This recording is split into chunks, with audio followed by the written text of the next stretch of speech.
Welcome, everybody, to another Medical Myths, the show about what not to do with your body. And of course, I have Secular Rarity here with me today.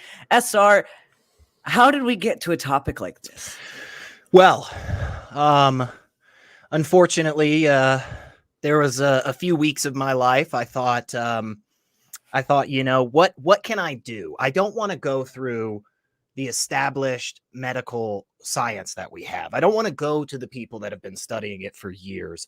Where could I find a great medical cure that just fixes all the problems? And so today, Ben and we're going to tackle the tough questions. Yep. It's still warm just a bit. That's disgusting. I don't know how we got to this. I don't know. I'll be completely frank. But apparently there are some people out there with some, let's say, incorrect medical conclusions. So Ben's gonna walk me through some of those, and we're gonna see. So today is extra fun because we have medical myths right now, and then after this, we're gonna make trivia at 9 p.m. Eastern Time, 8 p.m. Central Time, our after party, if you will. I do have some urine-related questions in the trivia tonight, so definitely show up. And if you have some channel points over there on my Twitch, you can use them tonight, and possibly only tonight, to make me drink more of this Keystone Light, which is basically pee in a can. So if you want to torture me, you can do that in the after party on Twitch. We also have some puns in the chat. Of course, Amit's out here. We had one earlier. We have I come in peas. That's good. That's good. You're in luck. I've brought my best puns. So put your best pee puns in the chat. I know Amit's going to be here probably all night doing that. So we will keep an eye out for the puns. And we're going to get right into this. So I already had planned on doing a pee drinking debunk video. But because I've known that this has been a practice for a while. But now people have decided that it can cure COVID or prevent COVID. So we won't really be addressing the COVID side of it. We're just going to take this as a broad category of things tonight. So anyway, I'm going to pull up a video here because I found this one. And I'm going to share my screen with all of you. If you're sensitive to these kinds of videos, now is a great time to look away. For sure. And I will let you know when it's safe again to come back, because this is not for the faint of heart. Okay. And just as a quick reminder out there for anybody that is unsure, don't drink your urine, folks. Go to the doctors. Go to the doctors. They know what they're doing. It's okay. It's okay. Go to the doctor. Don't drink your pee. No. But we are gonna watch this lady drink her own pee. Sweet. And so there's a meetup group in Colorado, which I know I'm from Colorado, so I'm a little bit ashamed of this. But here we go. We're gonna watch this group and see what they have to say about this. If you're thinking, am I really watching what I think I'm watching? You're right. That's a woman drinking her own pee for the first time. That was fine. To understand why. That was fine. You're not familiar with this. No, which is a good thing. Let's meet Therese Nickel an hour and a half earlier I do the foot soaks. at the Boulder Public Library. Oh, I'm drinking tea. No demonstrations allowed. This is That fellow Urine was Therapy casual about meetup, it.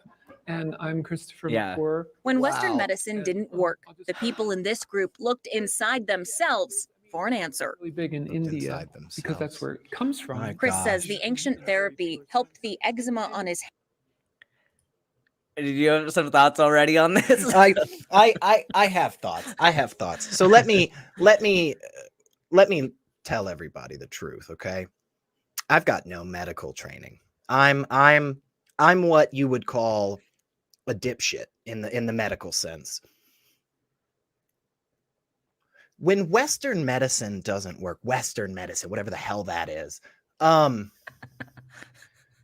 if your first thought is, let me piss in a cup and drink it, I feel like you didn't go through the actual Western medicine stuff, right? Because I feel like a basic understanding about like where we're at with modern medicine, it's like, hey, if you go to the bathroom and you kind of like just like piss a little bit on your hand, like it happens, you know, you're not trying to, but you get like a little pee on you, immediately try and go wash that off, like as soon as possible. And you're like, oh my God, is it going to kill me? They're like, well, no, but it's not.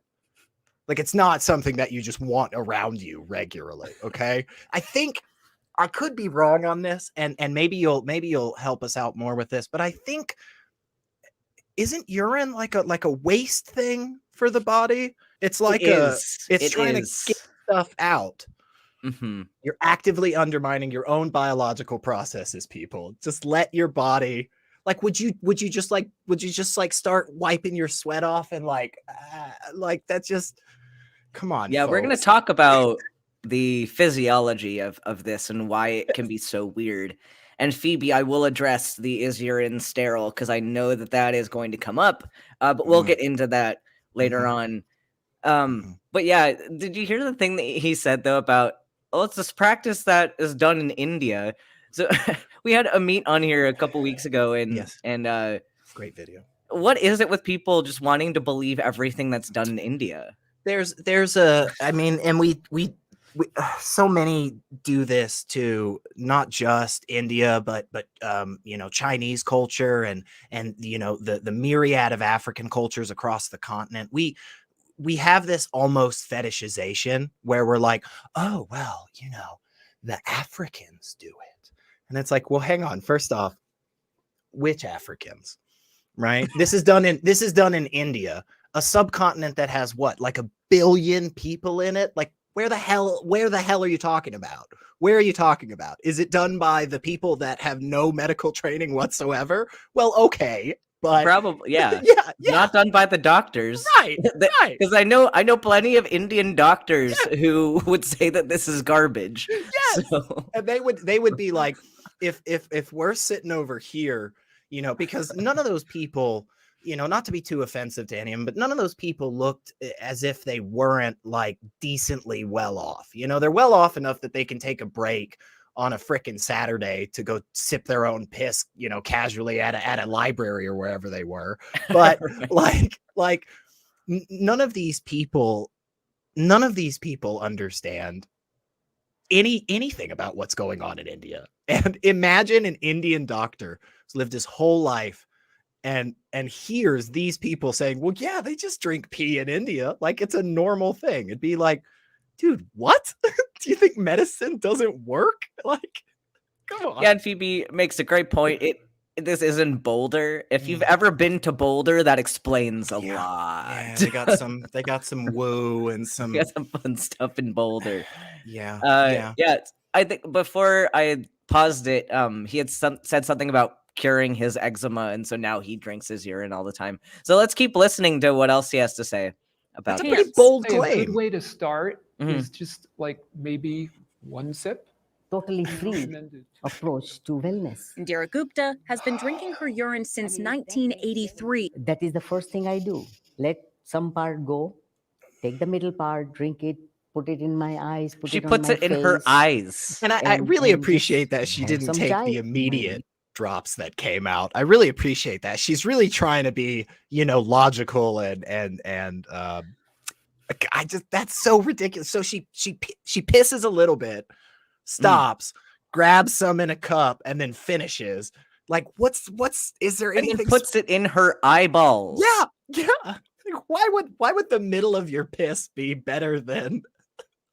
Like, why would you put this in your eyeballs? And we'll talk about this. Urine, of course, there's water and electrolytes in it, but the main waste it's getting rid of are like urea, ammonia, and we're going to talk about those two specifically. It's not great things to go in your eyes. Like, don't put that in your eyeballs. I shouldn't have to say this. Yeah, I really shouldn't. I feel like any group that says to you at any point in time, no matter how cool or nice or they were at any point in time, if they're like, hey, so start drinking your piss, just walk away, people. Walk away from that Yeah. group. Let's we got like another Yeah, let's see. minute. You know? Let's finish And this thing. Therese, well, you already saw her first time, but she also soaks her feet in her urine. My feet feel lighter soaks her than feet in it. air. What would that and they're do? super soft. The practice is Makes her feet controversial. soft. The normal apparently. American reaction is like, what are you talking about? The second reaction is, okay, there's got to be some scientific validity somewhere. No, there does And not have to be medical scientific expert validity Dr. to Camilla it. Sasson No, says there no, isn't. there aren't medical benefits. Urine isn't sterile, and the bacteria could be harmful. That's it. Yep. Still, That's it right Yep. here. this group points to the book by Boulder resident Brother Sage as their proof. Brother Sage. They Oh, just started getting yeah. together once a month to talk Isn't about that their the levels of, experiences. Because of the world training view in the United about States? it Like a needs to be- master's, then And like a this meeting doctorate, then a gave brother. Therese the courage to try it. Yeah. Never in a million years did I ever think that I would be filmed drinking my first pee. Whoa. And the group wants you to read that. that ending though. What? I don't know what to make of what I just saw. I don't want this to sound like I'm telling people not to try new things, okay? But I think there are a couple of things in this world, in this life that we have, that if you do find yourself doing them, that thought that you had of like, never in a million years did I think, like, yeah, that's a good fucking thought. Like, follow that thought through and be like, wait a second, I'm about to be filmed for national television, drinking my urine for the very first time. Maybe I shouldn't. You know, I mean, that's reasonable. There's a reason your brain is saying that to you. Like, why? I mean, what could possibly? Because like I've had things before where it's like, oh, like my stomach hurts, and it's like, oh, go to the doctor, and the doctor's like, hey, you know what, man, it's just bummer, like can't figure it out, and it's like, ah, that sucks. Could have been a bug, right? Came through, messed with my large intestine for a day. Hey. But like eczema, like we're pretty studied on that, aren't we? Like, don't we have some decent understanding about this? Yeah, Like, eczema specifically is IgE mediated, I believe. So I mean, best you're gonna get is with a steroid. I know some people like don't respond well to steroids for their Sure. eczema, but like sure. it's okay. You can try some other things. It might not work perfectly, but it's not something that you resort to drinking your own piss about. Right. I like the way you said that. Yeah, it's just like, Like- just like three people sitting around. They're like, well, I got nothing else to do. I guess we just start drinking urine. Like that's the next step. That's the next step apparently. So I do want to, before we go into like the big article that I have, like there's a 12-page PDF that we're not going to read the whole thing of. We might have to do a separate episode where we cover the rest of it because we might want to get through a lot of it because there's so much good content. But I do want to cover a little bit of what urine is and the science so that you can go into this article with a fresh understanding of what we're dealing with. So I did make a fun little, stupid little video because I thought this was fun.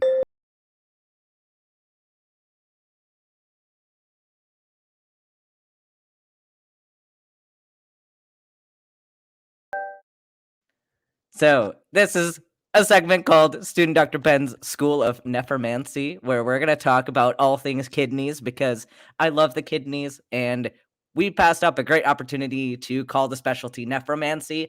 I think it should be nephromancy. So here I am, changing the world. So we're going to talk about So the that's not kidneys. the actual term. No. Oh, No, I it's thought it was. nephrology. Oh, But okay. yeah, Okay, that makes but more sense. nephromancy is way cooler. Yeah, So it is. this is my school of nephromancy. We're going to talk about the kidneys. And I've got several pages that we're going to end up going through. But, and SR is going to, you can insert whatever comments you want or ask questions as we. Oh, I'll have Kinda go questions. through it. I know nothing. I know so little that when you made up the name for the study, I was like, yeah, it sounds right. Yeah, seems right. So the kidney, of course, is responsible for secreting a lot of waste products that filters your blood. And kind of the two big things we're going to talk about in the urine are ammonia and urea, which ammonia is converted to urea a lot of the time, although ammonia can also be secreted into the urine on its own. And we're going to talk about that because ammonia is very, very, very important in urine production and with management of acid-base balance in your body. So you get rid of acid via ammonia, specifically ammonium ions, and we're going to talk about that. But you get ammonia and urea from nitrogen. It's your way of getting rid of nitrogen that you've built up after you've consumed amino acids. So I've got this little diagram. It's kind of small, difficult to see, but you intake whatever food that has amino acids in it, and it's going to be broken down in the intestines, and the bacteria and stuff are going to break it down into amino acids, and then those are going to be broken down to ammonia. And you're going to get NH3 is ammonia, and then NH4 plus is ammonium ion. And these are very different things. So ammonia is going to go to the liver. It's going to be detoxified by the liver, converted to urea, which will be excreted. And basically what happens is ammonia can be very toxic in high amounts. So your liver needs to convert it and excrete it in order for it to not build up. Once it builds up, you can get neurotoxicity. There's specifically a condition where if your liver fails, you can get hepatic encephalopathy, which is where your liver can't manage the amount of ammonia anymore. And so you get like cerebral edema, and it's really, really scary. So you get fluid in your brain.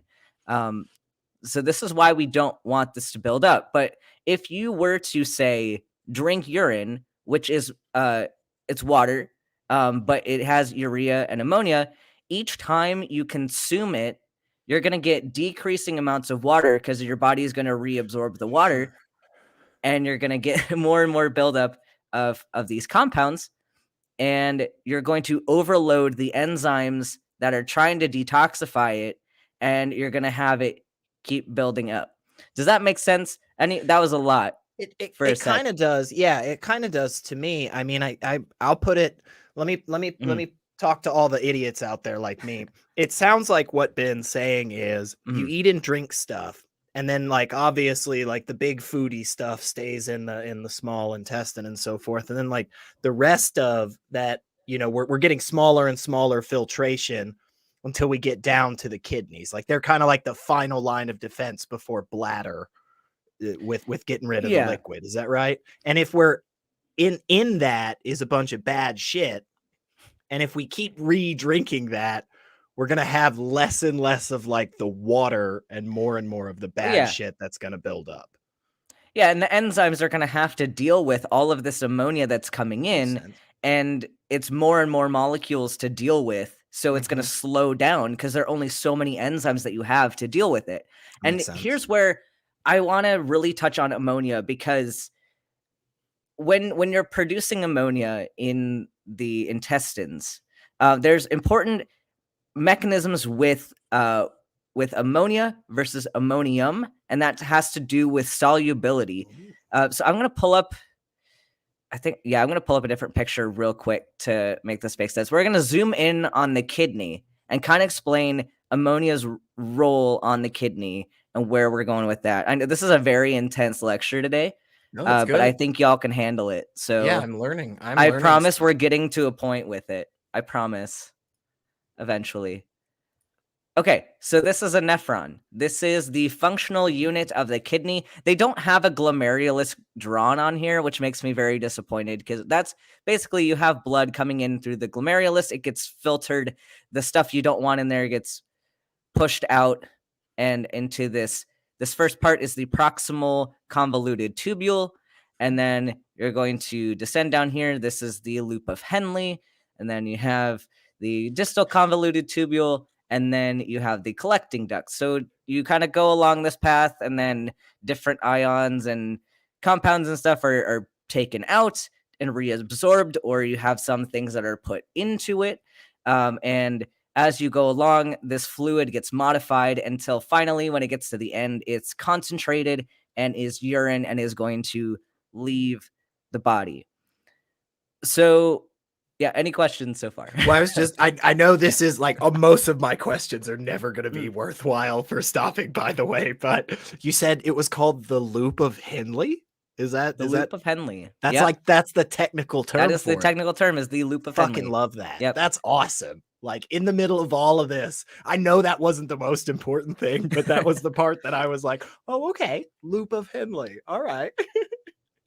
So with ammonia, NH3, it can accept another, we call them protons because a hydrogen ion has no electrons and no neutrons. So it's literally just a proton. So that's why we call hydrogen a proton. So it takes another proton to become NH4. And the thing is, NH3 is, NH4 cannot cross the membrane because it's polar. So with the plus here, it can bind to shit. Like, you get reactions with this shit. It is hydrophilic, so it's going to respond better around water. It's not going to respond well around lipids because lipids are hydrophobic. They are non-polar. They don't like to be around these polar molecules. So what's going to happen is, though, NH3 does like lipids because it's non-polar, and the cell membrane has a bilayer of phospholipids. So the phospho part is the polar part. So the outside is the part that can interact with water just fine. The inside cannot. It's got lipids in it. So it's trying to keep water away. So you can't have these polar molecules entering the membrane to go through via passive diffusion, but you can have this non-polar molecule go through. So if it's in its NH4 plus form, it's not permeable. It cannot cross the intestines into the rest of the body. But in its NH3 form, it can. So you get this NH3, you drink it. The amount that does not convert to NH4 plus is going to be absorbed. And the more you drink, the more it's going to be absorbed because it's based on a gradient. So the more ammonia you have, the more likely it is to diffuse because it wants to be on the side that has less of it. So you're going to get this buildup in your body, and then this is going to affect this whole process here. Any questions again so far? That was, again, a lot. I mean, tons, but I think the vast majority of them are so like fourth grade level that it's kind of like, no, but it sounded like what you were saying is that is NH4 the one that's hydrophobic? NH4 is hydrophilic. Hydrophilic. Okay, so the NH3 is the one that has the trouble getting through the lipids. Is that what it is? No, NH3 can get through the lipids. Okay. So that one's permeable. NH4 is not permeable. And is that why it builds up? Because well, we're gonna go into why this is important. Okay. Yeah. We'll go into why this is super, super important. So all of this in the kidney relies on gradients. Again, that same concept of if you have a lot of something on one side, it's going to try to equal out and have the same amount on both sides. So whatever has the most wants to move over. And this is how we use this mechanism of gradients to push certain things through the kidney and to eliminate certain substances. So what we're doing, we are going to secrete a lot of ammonia. So apart from the ammonia that we filter out at the glomerulus, we're going to add more ammonia into the proximal tubule. And then that's going to become more concentrated. It's going to go down here through the loop of Henle, and it's going to convert. So you have it move in its NH3 form, move into the proximal tubule. It's going to pick up a proton, become NH4 plus, and then it's going to go down here. It can be reconverted. We're going to go into all this, these transporters here, but those that are still in NH3 can still freely move. But we're building up a gradient here. So this here is a transporter that is actually meant to it's meant to pump sodium, potassium, calcium, and chloride, and KCC2. Because NH4 plus is not permeable, it needs to have another mechanism present to push it out of the kidney into this interstitial space. And we need that there because we need a gradient. We need a lot of ammonia out here so that we can pump more ammonia into the collecting duct. The most important place for ammonia is the collecting duct because that is the function of ammonium ions. So if you have sodium and potassium that need to be pumped, because we also have a sodium and potassium gradient here to monitor water balance. So you control the amount of water that goes into your body based on the amount of salt, so sodium and potassium that are in this interstitial space and in the tube. But the ammonium ions can hop onto this transporter. It can compete with sodium and potassium at this receptor and get booted out for that to equal out that gradient. So you're messing up one gradient with another gradient. So now you could see if we have excess ammonium, we could inhibit or at least make it more difficult for water balance to happen at the kidney. And that's just one problem. But the function of ammonium, this is just something really cool. And I think like kidneys are amazing. It's my favorite organ. But this ammonium is important because you do something called ion trapping, where any built up acid in your body, to get rid of it, you can dump it at this collecting duct to excrete it in the urine. So how we do that is, since this NH4 is not permeable, what we do is we pull in with the gradient, we pull in the NH3 while it's still able to cross. We bind it to another proton, so it's NH4. It cannot back out now. It has to stay in the collecting duct, and it takes the acid with it. So now you're not reabsorbing these hydrogens.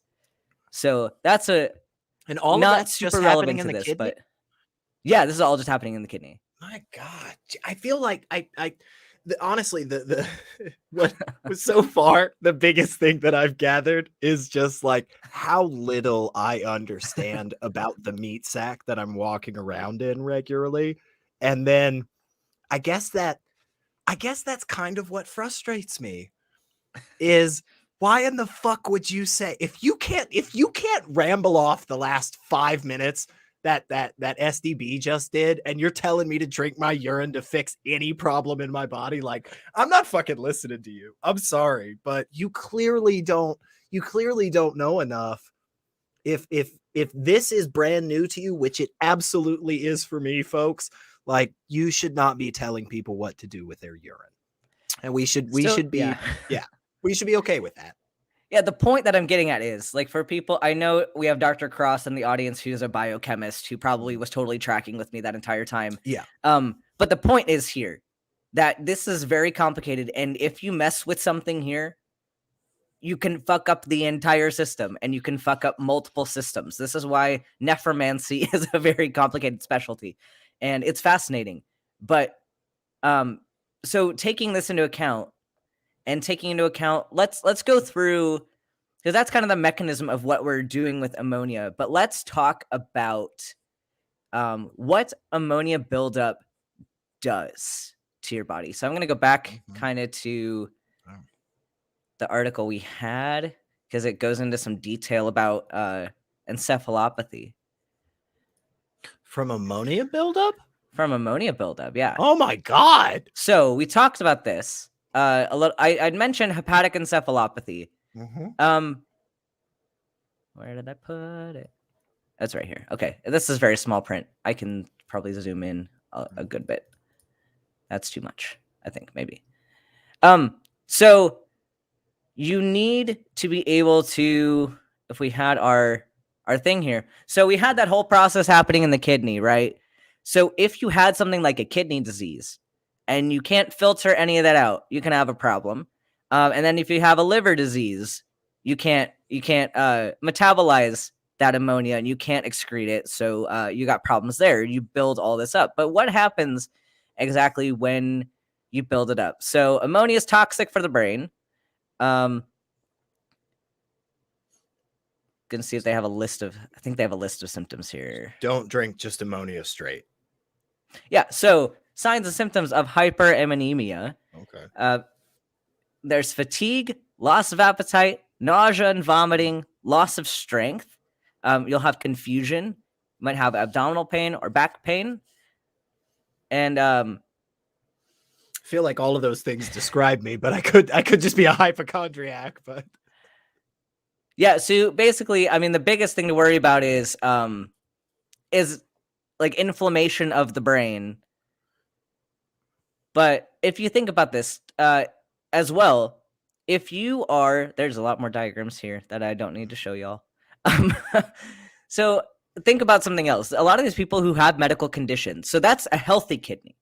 Like we're talking about if someone drank urine who had healthy kidneys and a healthy liver, they might be okay for the first bit until they drink like it for a chronic period of time and their urine starts getting more and more concentrated. They're drinking less and less water. Okay, you can get significant buildup. But a lot of these people are doing this for medical reasons, right? How many people of those either have a liver disease or have a kidney disease or are taking some kind of medication that also needs to be metabolized and excreted and are now drinking metabolites of the medications that they are taking and now messing up their medications? I didn't even think about it from that perspective.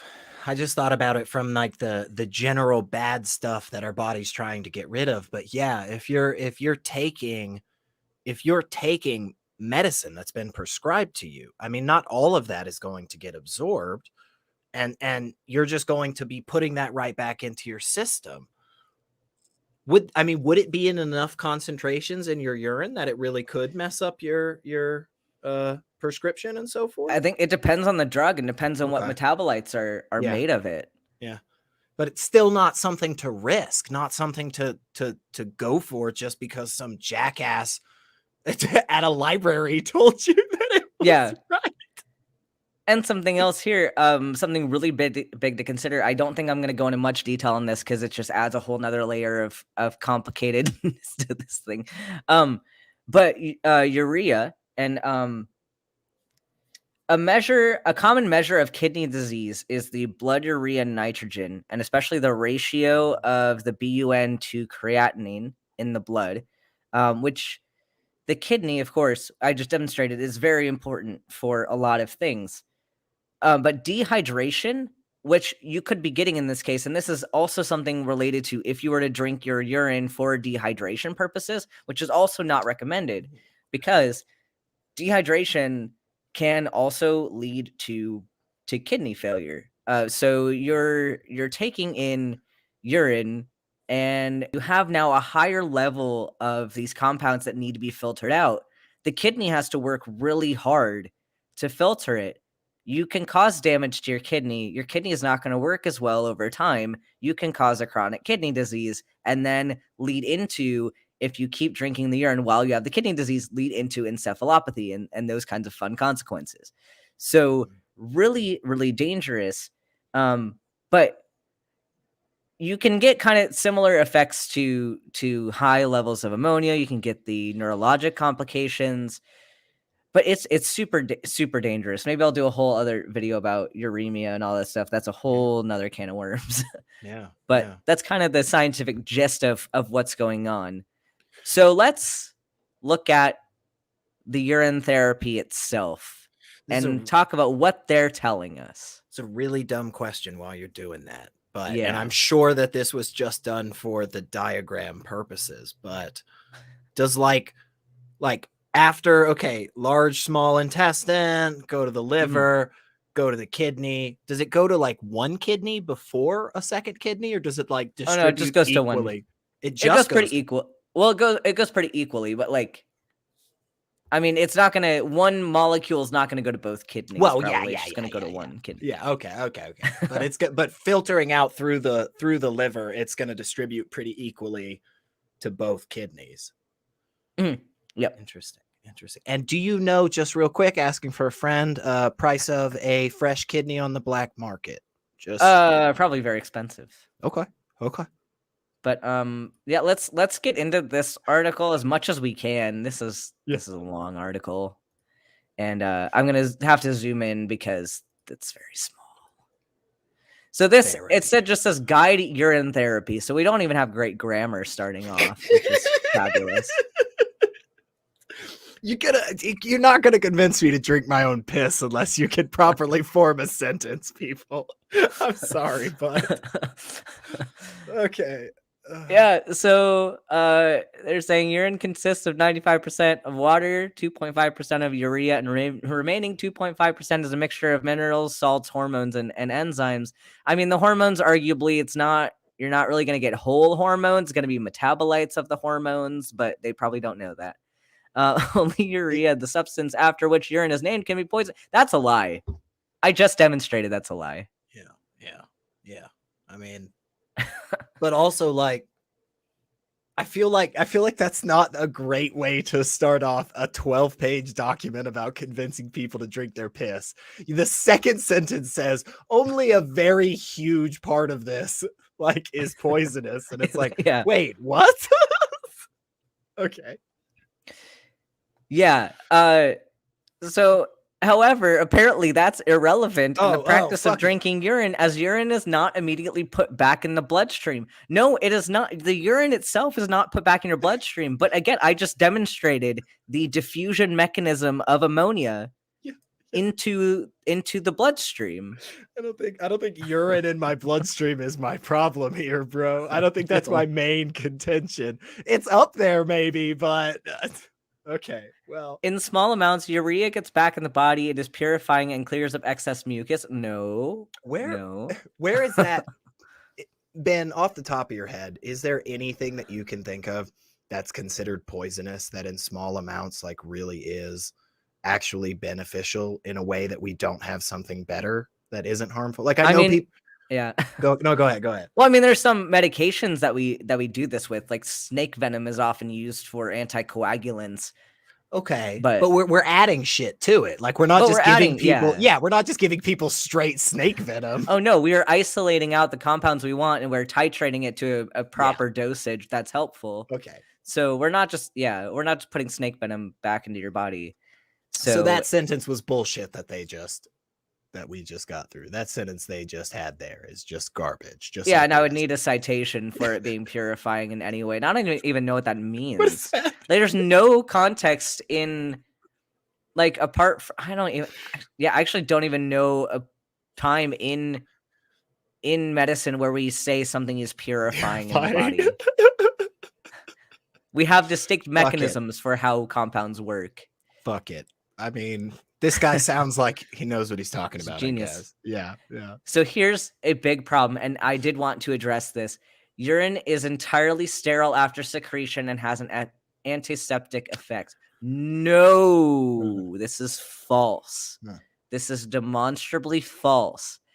So urine, and even the bladder, are not sterile. So we have set criteria for what would classify as bacteriuria or bacteria in the urine. You can have, if you're symptomatic, it's a UTI, but there's also asymptomatic bacteriuria, which is, as it says, bacteria in your urine that is asymptomatic. And there's a set criteria of, I believe currently it's 10 to the 10th colonies if you're asymptomatic, and like 10 to the 5th colonies if you're symptomatic, implying that there are bacteria levels that are present normally that are smaller than 10 to the 5th colonies, right? Otherwise, the criteria would be 0 colonies if it was sterile. That makes sense. So we have colonies present, just normally. There's just not enough overgrowth to cause symptoms. But think about this. So the main... And this might be a trivia question later.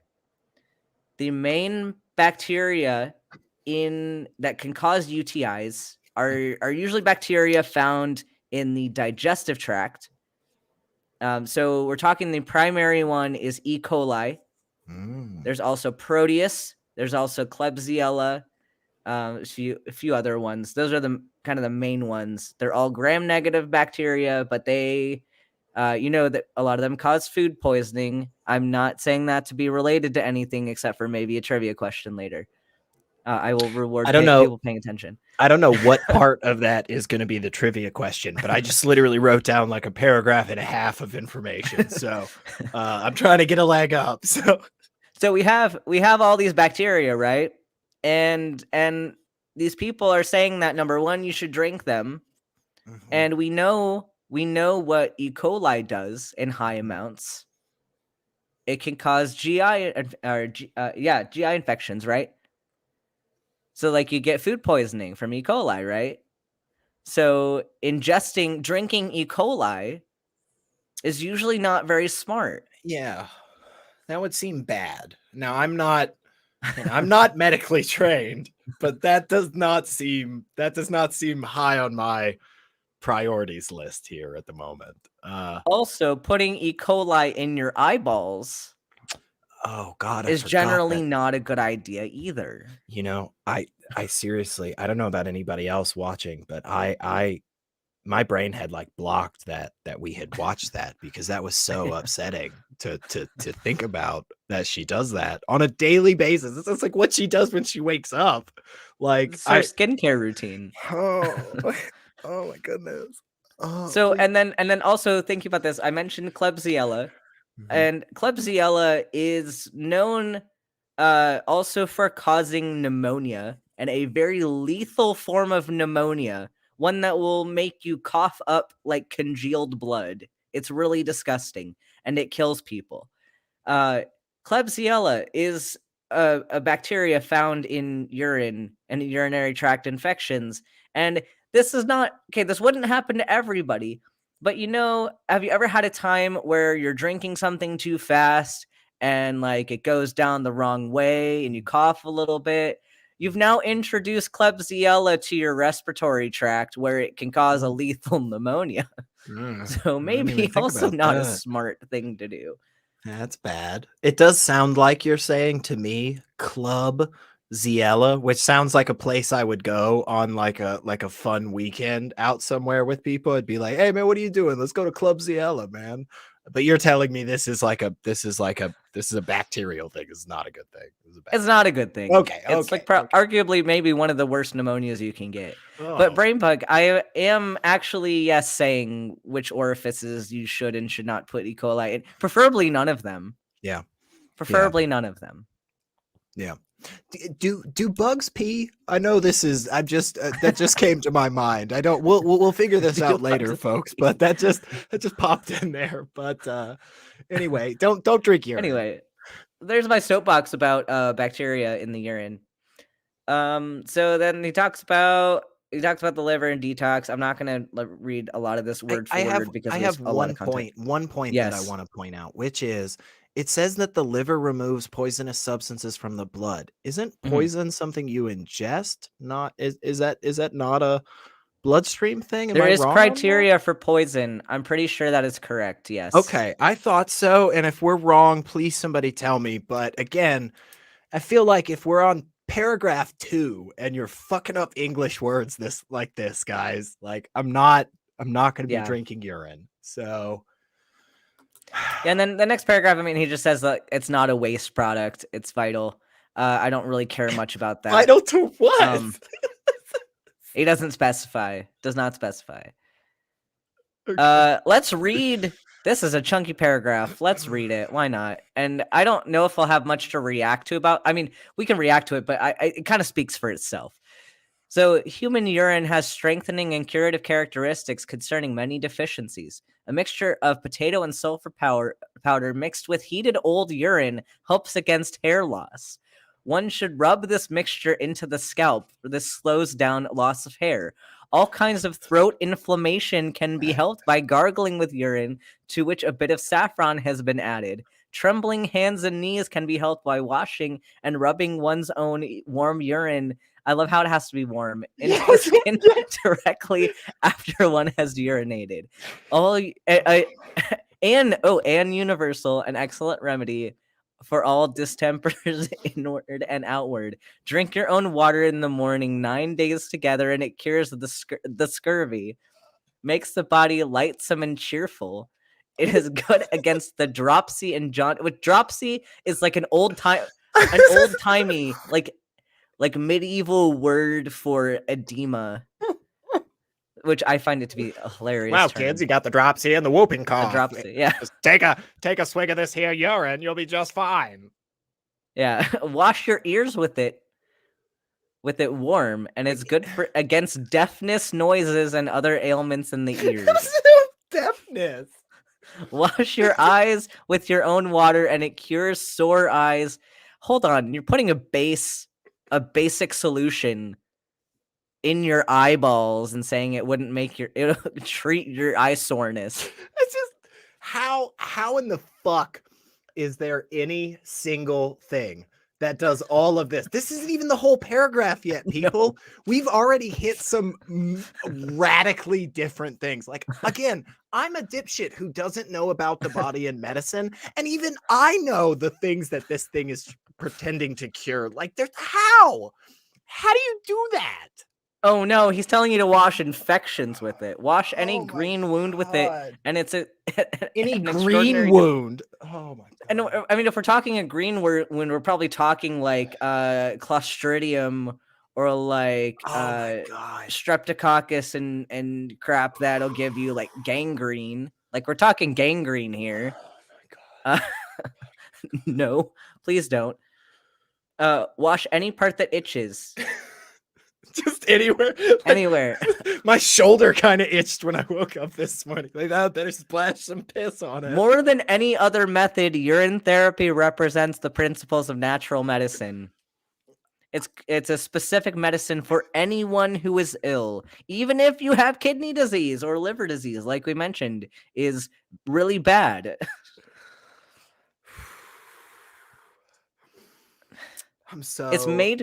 It's made for him or her personally, and it's just right for what he or she needs at the present moment, because it changes its composition all the time. Oh my God. Come on. Like, I shouldn't be more upset about that sentence than the last 5, but oh my God, for some reason that just, oh Jesus fucking, come on. Right? There are like no words for this. Yeah, it's so frustratingly stupid is the thing. Like, imagine walking up to somebody and they're just like banging their head against a brick wall in broad daylight, and you're like, what are you doing? And they're like, oh, the door was locked. And you're like, I don't think so. Like, I just opened it a second. Go ahead. Did somebody take like that Deepak Chopra like word generator and write this essay? Because that's what this sounds like. It feels like that with like a first grade understanding of medicine. And the reason I say that is because it's like some of these things like are clicking to me, and I'm like, I feel like I've heard something in this vein, but I don't think you're using that right. Like, I don't think you're understanding this as much as you think you are. But oh my God, people, like, there's more pages. There's no 12. way we're going to be able to get through all of this. It's so ridiculous. So it sounds like, imagine if you had a bot. If you took a bot and made the bot watch both Deepak Chopra and Dr. Oz, this is what would come up. This is what the bot would write. Right? Am I wrong? No, you're absolutely right. And that's what's so frustrating, is because both of those assholes have hundreds of thousands of people that go, yeah, this sounds right. Yeah. Also, by the way, people, just in case you're not following along at home, we're on page 1. This article has essentially told you to bathe in your own piss. Like, How do you think that's going to be perceived by all of your coworkers and friends? Like, hey, Bill, you kind of smell like urine. What's up? It's like, oh, just this new medical remedy I'm trying at home. So this next statement, taken energetically, one could consider urine to be an exact hologram of both healthy as well as diseased body fluids. Those words are wrong, Ben. Those words are incorrect. I know enough about. I know enough about the English language to just say you pick the wrong words there. That doesn't make sense. That just doesn't make fucking sense. Taken energetically, what like One's great. own urine is the best medicine for the kidneys that we could imagine. I have demonstrated that is false. Yep, It is clear for any holistic. Oh, they didn't even health spell the practitioner. damn word right. Okay. That all cycles within the body are interconnected, and this means that the healing of one of those cycles will have a positive effect on the others. Urine was often used at the front for lack of other medication and as a disinfectant for surgery instruments. Why? I mean, back in When? the day, probably, but we Yeah. decided that was bad, and we don't do it anymore. Yeah, like, well, they used to use piss to sterilize things all the time in medicine. It's like, oh, when? Like yesterday or like 10 years ago? And they're like, like in the 1700s. Like, yeah, dude, we fucking advanced since then. Like, come on. There's a lot of things we used to do wrong. Yeah. We don't do Yeah. them anymore. Yeah. There was a period of time where we were like, man, part of your foot's infected. I don't know what to do. I guess we just cut your whole leg off. Like we would Do be, cocaine about it. There's ghost in your blood. Let's do cocaine about it. yeah. We would be horrified for that to this day. And this guy's like, no, I think they were right. I think they were onto something. All right. So here we go. Drinking urine is a good alternative wherever water is scarce. It not only satisfies the need for liquid, but also keeps the body healthy. Some time ago, there was an earthquake in Egypt. A survivor was pulled out of the rubble in Cairo after being trapped for 3 days. The man had kept himself alive by, among other things. Among other things. So he did other things too, but drank his own urine, and he was in excellent condition. Also, it's kind of presenting this argument where it's like, hey, this guy was in like one of the worst situations imaginable where he literally had no other option and it worked. So just, casually sitting in your perfectly air conditioning home, you should just also drink pee. Like that doesn't make any sense. So I need to consult SR's expertise here because I'm not a student of logic. I mean, I know a couple things, right? Mm-hmm. But is this a good argument? Right. Well, I would have to say, if I put my logical cap on, that their epistemology is flawed. Oh, wow. Come on. I got to drink to that. I got to drink God, to that. Not that. No, but seriously, no, that's exactly what I was just saying, Ben, is that absolutely logically in no way, shape, or form follows. It's like, hey, in this absolute dire situation, this horrific, incredibly intense situational hypothetical, this guy did a thing. Therefore, we should just be doing it all the time. It's like, no, that doesn't. Oh, and they even admit that he did other things too. Right. They're like, right. So just casually drink piss. That's the point of this. Yeah, absolutely. Drink piss. Oh yeah, so, I mean, he does the same argument for the rest of the paragraph, so we're not gonna wait, I just saw this finish of a sentence. It says, as urine apparently helps prevent blisters. Like at this point, the guy's not even like attempting to sway us anymore. He's just like, yeah, somebody told me you could rub it on like a callus and it'd be okay. So he does say one thing correctly. It is generally not recommended to combine urine therapy with the use of prescribed allopathic medicines or recreational drugs. The combination may be dangerous to your health. If you're taking any form of allopathic medicine, begin with external application, urine massage, until you're free of all medication if possible. So, I mean, I agree partially with a lot of this. Yeah, don't drink urine if you're on medications or taking recreational drugs. But, I would modify this to just don't add the urine therapy. Just don't drink the urine. Just never drink the urine. Just stop the sentence right there. No need to finish the thought. Is that what you're saying, Ben? That's your medical advice? Yeah, like how about we keep the allopathic medicine and like, I mean, if you want to do the recreational drugs, like that's on you. Be safe with them. But like maybe just don't add the urine to it. So here's a question, okay? Since that got brought up, just real quick, like if somebody's out there, one night and they're just drinking and just going ham, shots, right? Mm-hmm.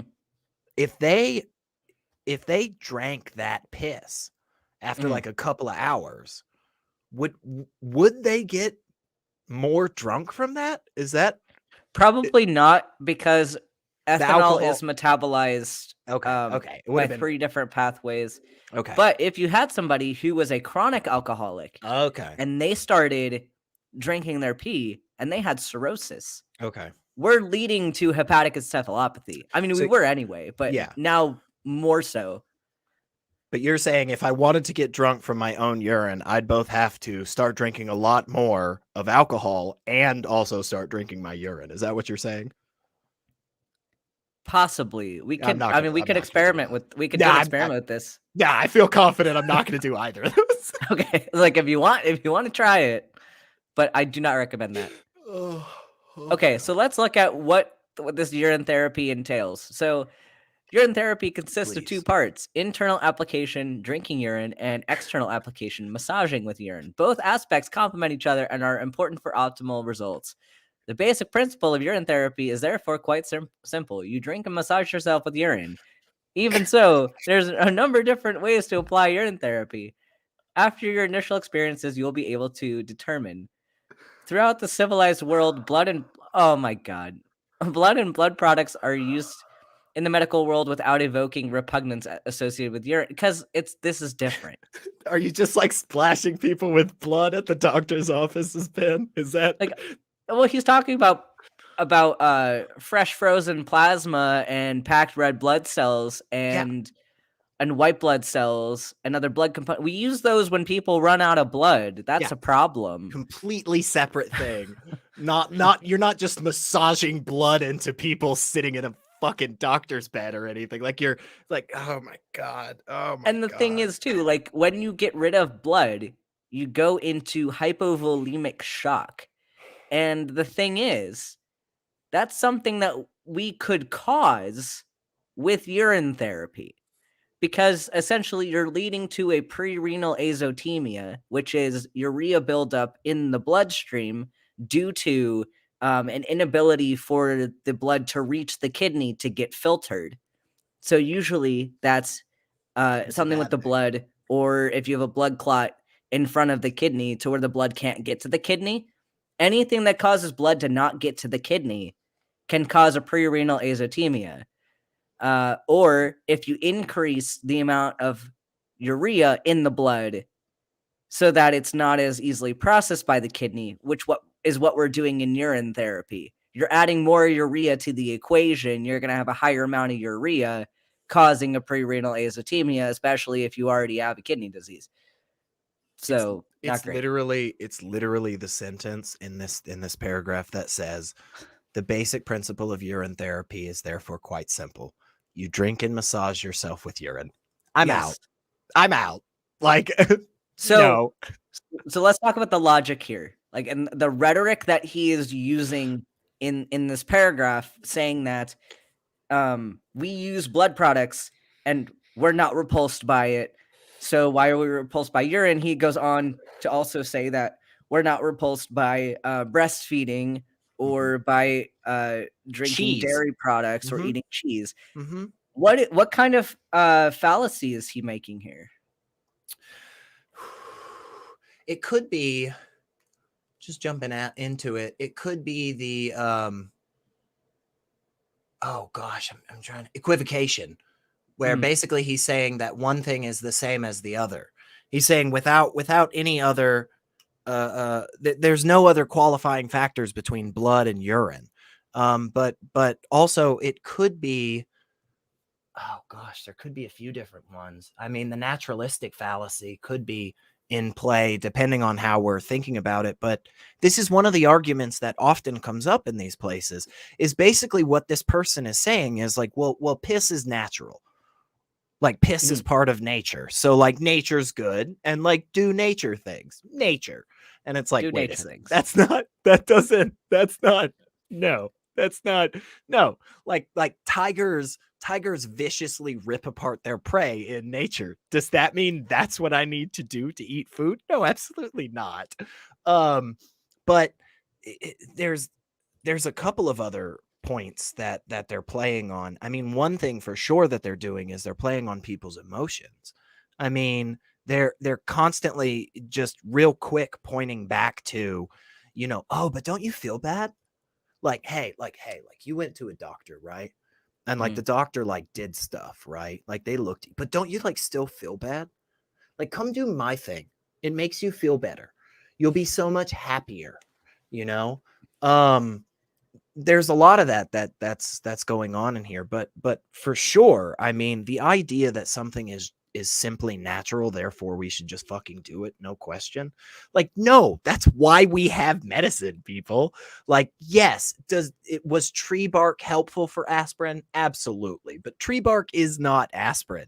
If you've got a problem, don't just go lick a toad. Like, go to a doctor. And if the doctor's like, hey, this medicine came from like some people that licked toads a while ago, it's like, oh, that's great, but like, you know. So and we're seeing an argument here that's very similar in a lot of ways to what we see within religious arguments, where you have an honest interlocutor, who in this case would be a physician, who, let's say you have a chronic issue or you have something that your doctor's not too sure about, and your doctor, being the honest interlocutor in this situation, says, I don't really know what this is. We can investigate further and try and see what it is and see if anything works. And a lot of people don't like having no answer. They're not satisfied with the I don't know answer. So they go to somebody like this, who's a dishonest interlocutor, who says, I have an answer, even though their answer is probably wrong. People are still willing to choose a bad answer over no answer. What do you think about that? How is this applying here? Yeah, I mean that you know, often in the non-religious or secular spaces, we call this the God of the gaps. I mean, here we can call it medicine of the gaps. You know, basically they don't have a fantastic answer for some things, and when approaching the individuals that are the most knowledgeable and the most trained, those individuals say, look, I'm honestly looking at the data, and we don't have a conclusive answer one way or the other. Those other people are coming in and saying, yeah, you don't have an answer. I do. It's piss. And it's like, wait, but do you have anything that actually indicates that urine is the thing that does it? And the answer is no. Like, if anybody's been paying attention along with us, like, you'll notice that none of the people that are talking about the benefits of drinking urine have anything to provide you. Okay? Like, granted, Ben hasn't shown us a fucking, you know, scientific study or anything, but we've got, at the very least, we've got diagrams, we've got breakdown explanations of how the function is working in your body. This guy's just saying, hey, drink piss, it'll probably be okay. So they're just inserting an answer because they don't like the answer of, hey, we're not positive. Hey, we're not sure. The coolest thing, though, the coolest fucking thing about that, with this specifically, we have a lot of answers in medicine. We have a lot of fucking answers, people. We know a lot of things. Like, Ben is studying this right now, okay? They're not pulling this out of their ass. Like, oh no, we are studying it. Yeah, you don't need to guess. Like, if you have eczema, if you have COVID, folks, if you have fucking anything, go to a doctor. We've got studies on this. We've got things, and it's not just us randomly pointing in the dark and saying, well, I don't know, my shoulder kind of feels weird and the doctor told me it was okay, so now I'm just gonna drink my pee. Well, I'm gonna steal the medicine of the gaps, because Take it. That's fantastic. I'm definitely gonna steal that. It's yours, and it's true. If you feel uncomfortable with something that a doctor has told you, and more often than not, it's you feel bad for a week, and you go in and you say, hey, I feel bad, and the doctor says, look, we did all the things we could think of, and it doesn't seem to be one of those. And then you're just like, but it could be. Like, no, you don't get to do that. They're the doctor, man. Like, they probably know what the fuck they're talking about. So, oh well. All right, if you're playing the drinking game at home, every time you see a pee-related pun in the chat, you can take a drink. We'll continue this all through trivia. If you make a pee-related pun, we will take a drink. That's right. Think of the best ones you've got, people. I mean, come on. Luckily, this pea water is not very strong, so we can make it through the night. And we got this one. Guy would be trying to eat it. That's not bad. That's not bad, Quill. Yeah. I And then we have a meat. Here you go. the same region. All right, let's keep going for a little bit. We'll go for like another half hour, and then I'll give us like a half hour break before trivia, and then we'll go have some fun and kind of decompress from this thing. I think the rest of the paragraph isn't too interesting. Can I shill for you real quick, Ben? Yeah. I think there's probably somebody out there. It says there's about 20 people out there watching. Mhm. Are you all subscribed to Student Dr. Ben's Twitch channel? I don't know why if you're not. If you're not, you should really think about what you do with yourself on a daily basis. And I hope you're not drinking pee, because I just look, don't drink pee. Subscribe to Student Dr. Ben's Twitch channel. You got a Twitter, you got a Facebook, you got all the stuff, don't you? Okay. Everybody needs to do that. Go on Twitter. Yeah, go to Twitch. It's pretty much the same name almost everywhere. You do Insta? Are you on Insta? I'm on Insta, but my Insta's very different. My Insta's mostly jujitsu stuff. So okay. Teach people also, about. Yeah, I'll show all my other stuff kind of near the end. There's a lot going on recently because I think some of the call-in shows have really wanted me to come back. So we got a busy schedule coming up. There were a lot of great things you've done lately. So it's been fun. But so we have this next little bit, which is frightening. Gosh. I already read a sentence. I'm very upset. Okay. So another method which I myself used is to begin by fasting for a few days. The urine is then so watery that after the second glass, you will notice only a slightly salty taste, which makes it much easier to let go of the idea that urine is dirty, or at least tastes dirty. If you still cannot bring yourself to drink your own urine pure, mix a dash of it into a glass of fruit juice or mix it with water and honey. Then try to switch over from the dilution to drinking urine pure. This is so gross. Collect the middle stream of the first morning urine. The small amounts at the beginning and end of urination do not have to be collected. The first part rinses the passage clean so the urine will be as sterile as possible. The last part sometimes contains sediment and is of little value. Only your own fresh urine should be used. You are comfortable with that sentence is not completed. This may vary from 1 to several glasses per day.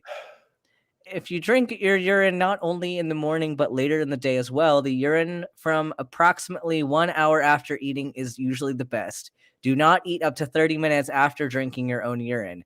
After a meal, wait for at least an hour before drinking any urine.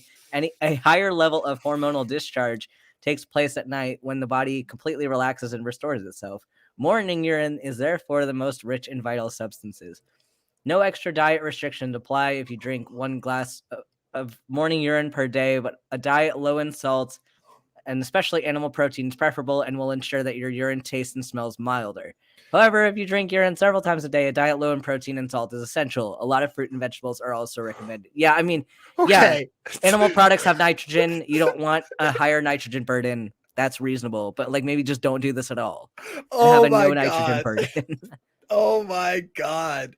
There was so much in that makes me so angry. The guy's basically he starts off his another method he's just offering is for you to just fucking starve yourself for a few days and piss in a glass and drink it. Holy shit. Oh my God. Yeah. Again, I have no medical training, folks, and I am furious. I cannot. Yeah. Oh my God. Oh. So then he describes like how to do this fast. Yeah. So before a fast, 2 days before the fast, you decrease the intake of protein-rich and heavy foods, especially fried and fatty foods. Fruit and raw vegetables are easily digestible and ensure that the intestines clean themselves so the actual fast can easily begin. In this period, start drinking greater amounts of urine. In the actual fast, in this period, exclusively drink water and urine. It is best if you do not work during the fast. Although some exertion is possible, rest and relaxation are important in order for the purifying process to take place undisturbed. In the beginning, stay with drinking the middle stream. Alternated with urine, pure clean water can be drunk. Once the fast has been in progress for some time, all the urine can be drunk. In this period, you will urinate quite easily. Urinating every 15 minutes is not unusual. A complete body massage every day with old heated urine is highly recommended. Urine massage is also good for blood circulation. It ensures that you do not have what? Massaging with old urine ensures that you do not have heart palpitations during the fast. Furthermore, it serves as a way of feeding the body through the skin immediately into the muscle and lymph tissue. No, your heart palpitations come from the arrhythmia that you got from your potassium and sodium content in the urine. How does My rubbing piss God. on you? How does rubbing yourself with piss do anything for your fucking heart palpitations? What the fuck? The heart palpitations would be caused by number Oh, one, God. Also, like hyponatremia. Ben, should you be peeing every 15 minutes? Have I been doing it No. wrong my whole life? No, you should not. You should not be. Oh my goodness. There's so much of this that is so fucking bad and wrong and This could kill obvious. people. Yes, This this could is kill people. terrible. This is absolutely, and we're at page 3, folks. Yeah. We're a fourth of the way into this. There's still 75% of this. Yeah, At so least then he he said ca- eat vegetables and fruits. I mean, Well, at first, then you don't. Then it's only urine and water because it's a Jesus fast. Christ. Yeah, and then he talks about like tapering like back and adding more food. So this part is okay. So during a chronic illness, the body often has a high level of toxicity. What the fuck does that even mean? Which means that poisonous substances can be found in the tissue, depending on the chronic illness. Like, this is a broad brush. Like, my chronic back pain probably doesn't have toxins in my body. Are you Like- sure though, Ben? Are you like- sure? Like, sciatica is a chronic illness. Like, anxiety can be a chronic illness. Like, can you specify? Oh, gosh. Administering an enema can be a good way to remove poisonous substances So, from the body. so they want you, just to be clear, Huh. I just want to make sure I understand this entirely. Yeah. They want you to shove a tube up your ass to pull out all your poop, but they would prefer that you collect your urine and then reintroduce it back. Oh no, into your you're body. doing the enema with the urine. You're putting the urine in your butthole. Oh, that's going in. I might need a second here. This is Uh-huh. huh. I mean, no kink shaming here. We don't No. kink shame. No, If you're doing this for fun, yes, absolutely. that's different. Absolutely. I don't have a single fucking problem with more fucking power to you. This asshole is presenting this like it is somehow going to cure you of something. Oh my gosh, people. That this is a necessity for your health. Urine. Sexual play with consenting adults. I'm all fucking in favor of that, folks. If you're out there and you're thinking, whoa, hang on a second. I like to get freaky with some pee. I love that. Absolutely keep doing that. I'm all for that. Please fucking God, don't pretend like that is the way to like cure cancer. That's all I'm asking. No. That's all I'm asking. That's Yeah. it. Same. So that's not much, right? That's not much. Yeah. So then he says that urine should be kept in the mouth for 20 to 30 minutes. 30 minutes? 30 minutes of just holding it in your mouth. That's just a Or pain when in the that ass seems for too much, anything. as long as possible. Gargling is an effective way to fight gum problems or other month problems. He tried to say mouth, I think, but typo. And tongue disorders.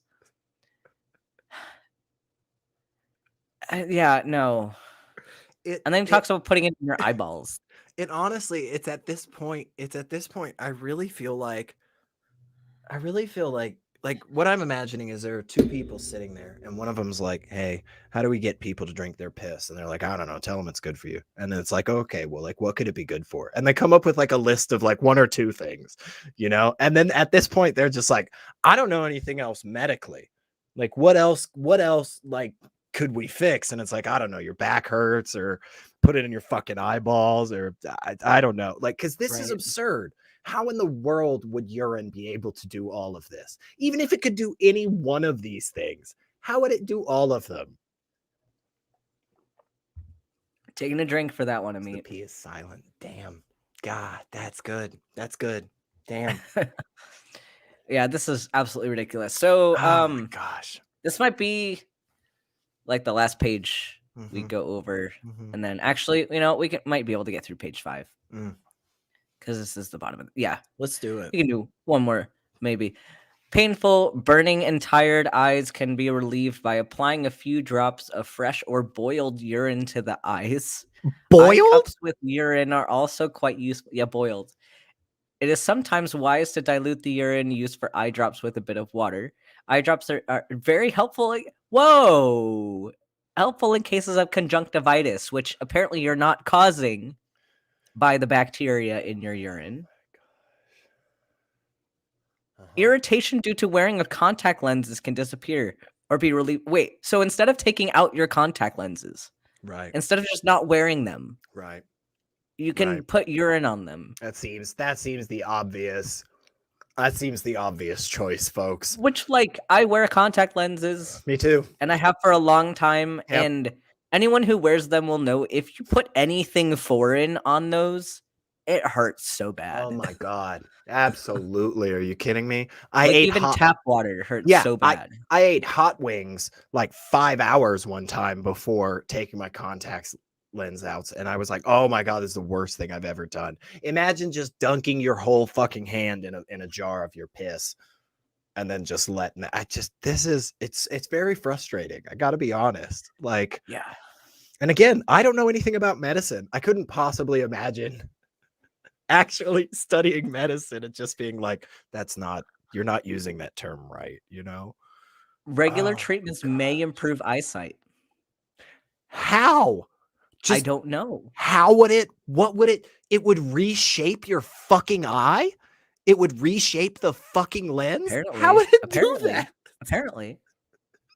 You can use specifically 4-day-old urine for earaches or ear infections, as old urine enhances the effect of this method, but fresh urine will do as well. No, that's introducing more bacteria into your ear canal is a bad idea. Do you think these people have like house parties? Do you think these people that have like 4-day-old urine on hand just like have house no. parties and are just like, Oh, hey, no. come on over to my place? Like, wouldn't it just be like jars of piss everywhere? Like, Probably. am I thinking about this? Or that's what this feels like to me. These people are bathing in urine, they're drinking urine, they're spraying it in their fucking eyeballs, and they're just like collecting it for days on end. Oh, stop doing this. You can also huff the urine for your sinus problems, apparently. Oh, I'm my so God. confused. At least they haven't said put it in a fucking humidifier or something yet. At least Yeah. that hasn't come up yet. You can use simultaneous compresses on the anus and the abdomen for hemorrhoids. Okay. I don't see how the mechanism would work. Hang on. I just want to make sure I completely understand. They're saying Yes. soak a compress in warm piss. Soak 2 compresses, warm piss. Put one on your anus and one on your abdomen, and that helps hemorrhoids. Which is funny because you don't want to have abdominal pressure with hemorrhoids because the mechanism is blood backup from the portal system, the portal vein that goes from your intestines to your liver. It backs up somehow, usually due to liver damage, but also other like heavy lifting can cause things like that due to abdominal pressure. Yeah. The blood backs up into the rectal veins and then you get hemorrhoids. So yeah, I mean, sometimes you can push a hemorrhoid back in and it'll go back into its place. So I mean, you don't really need like a constant compress that you just kind of push it back in or you don't. Mhm. But if you put pressure on the abdomen and pressure on the anus, you're just putting pressure on both sides and just like not. That's not gonna fucking You help. wouldn't do anything. Okay. Well, I did we skip past the part that says in this way the bottle or pot is closed while allowing air in, which is necessary for the fermentation process? Oh yeah, I skipped over that a They little want bit. fermented piss? Is that what they're asking? Apparently. For? I mean, the E. coli would do that for you. Oh my gosh, guys. Yeah. Why? How badly have we failed the public when our education is so poor Yeah. that people right. are like, you know what? I should just ferment my piss and rub it all over me. That seems like the best solution. Yeah. In this next part, so they're talking about using it for skin, and apparently it's a sex symbol and beauty queen, or secret of many a sex symbol and beauty queen.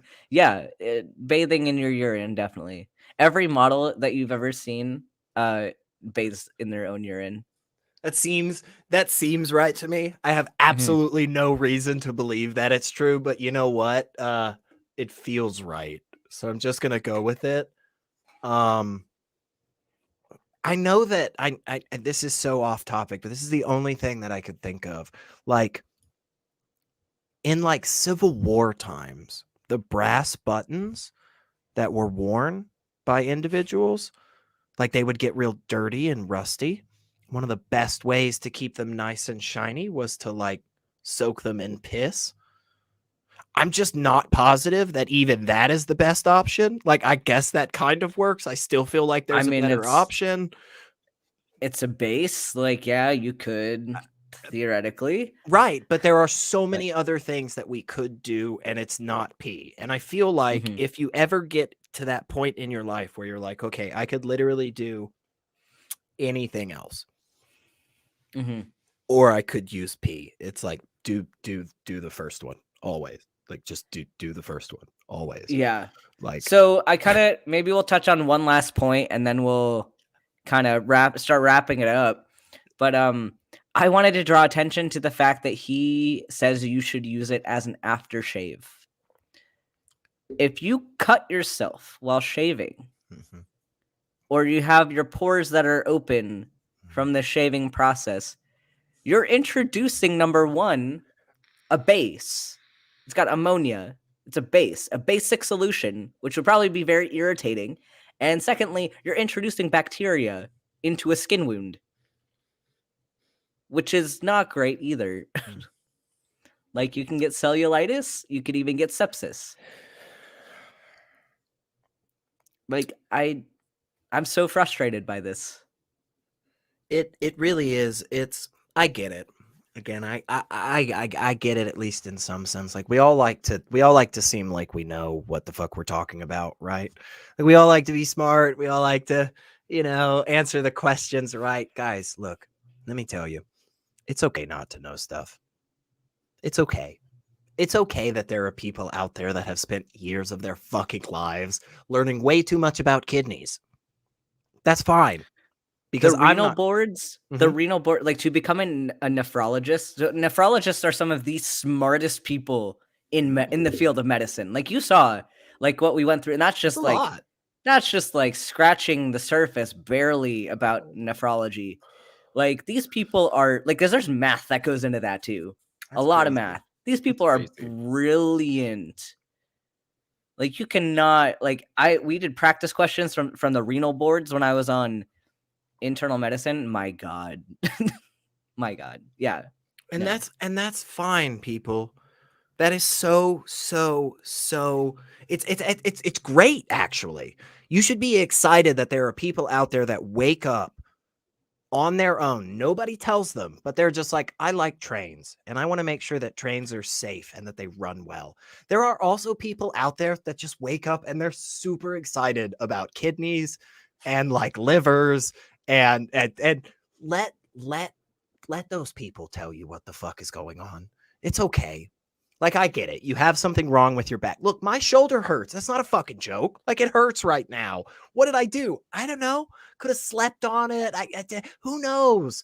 You know what I'm not going to do? I'm not going to drink my own piss to figure it out and like cure it. Like, I'm going to go to somebody that's trained And I'm going to be like, hey, like my shoulder hurts. And they're like, oh, were you doing anything weird? And I was like, well, there was this one day. And they were like, oh, okay, stop fucking doing that. Like, you know, here's something that'll chill out your muscles. Just don't jump to pee. That's not the right thing, folks. Absolutely. And Grimbeard brings up a fantastic point. How much of the popularity of this kind of thing comes from broken U.S. healthcare business? I mean, yeah.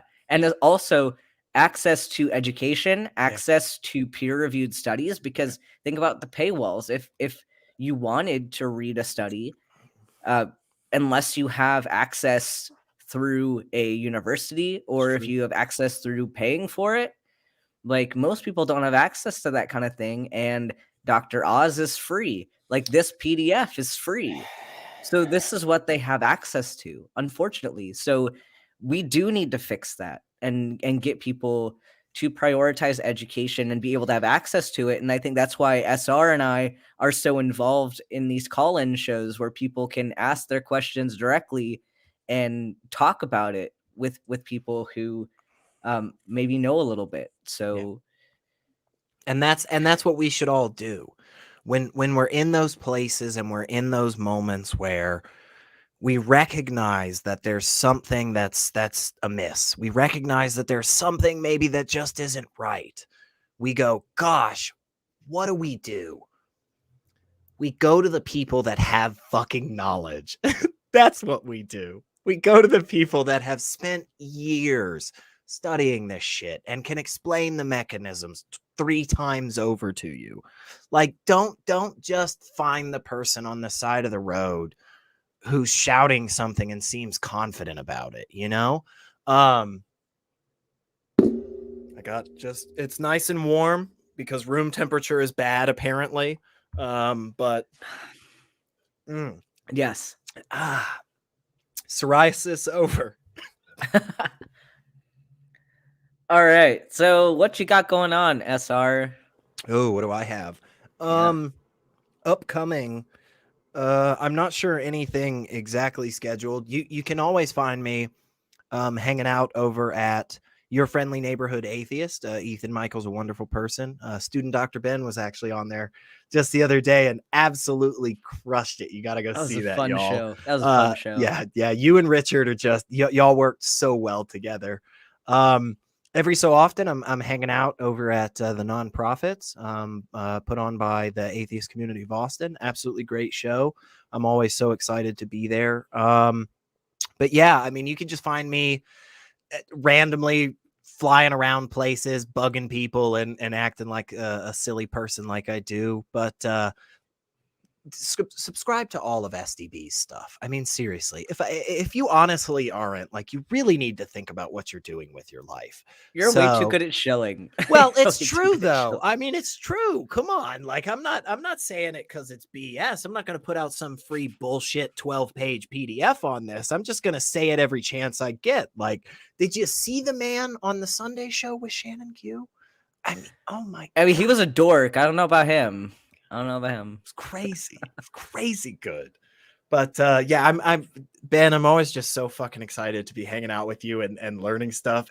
I always find out how little I know about things, which is so great for me. And again, like I get that it's scary. I get that it's confusing for people. But guys, there are a lot of really cool people out there that just like kidneys and they'll just talk to you about it for 20 minutes. And that's awesome.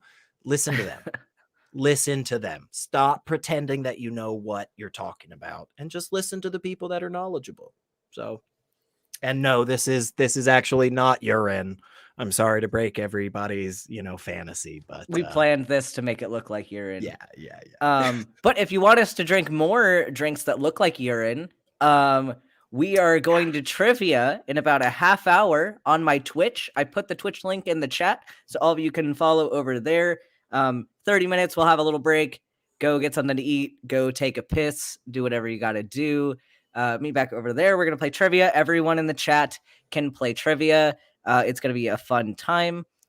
Also, tomorrow, so normally Medical Myths would be on Saturdays, but for availability reasons, we moved it to tonight. But something special did happen. We hit 1,000 subscribers. So tomorrow, instead of Medical Myths, we're going to have a 1,000 subscriber live stream. So 2 p.m. Eastern time, we're going to hang out. I've been asked to do a live reaction of some medical TV shows. So we're going to watch Scrubs, the first episode of Scrubs, and it's going to be fun. We will also have some Q&A if you want to ask me questions, or there will also be a merch giveaway to somebody in the audience that shows up. So come hang out for that. Also, Secular Sexuality next Thursday. I will be on that with Nate and Christy. So it's going to be a great time. We're going to talk about biological sex and what that means. And then every other Sunday, we have Rhyme of the Frost Maiden on Nat One Heroes on Twitch or on YouTube. I am the Dungeon Master of that. We're not having one this week, but next week, come watch that. I play with Catnip, Bolt, Jonathan, Aisla, Mikey is the producer. It's a super fun time. And Val is in that as well. So lots of fun people. Also, small things to mention. I have a Discord server. You can find that in the description. There's also a merch store. You can find that in the description. And if you would like to support the channel on Patreon, you can also find that in the description. But in the meantime, we'll see you all over there on Twitch in about 29 minutes. See you over there, everyone.